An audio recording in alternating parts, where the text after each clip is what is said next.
Hello mga guys, nakikita nyo ba kung gaano kalaki ang talong na yan? Ayan mga guys, so halos tabon na yung aking mukha sa kalakihan. No? Pero mga guys, ang talong niya na yan ay red chick kasi meron po siyang butas. Ayan mga guys, so, ayan.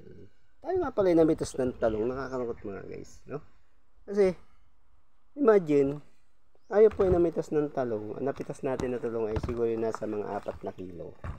Pero mga ka-guys, mga ka-garden, napitas lang po natin na gold ay siguro mga 1 kilo lang. Ito po, papakita ko sa inyo. Charan! Fresh na fresh from the garden.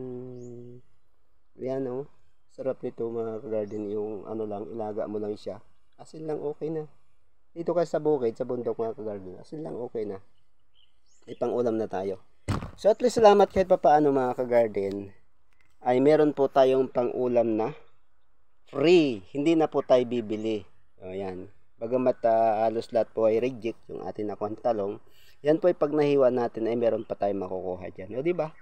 So meron na po tayong pang-ulam ngayon tanghali. Okay.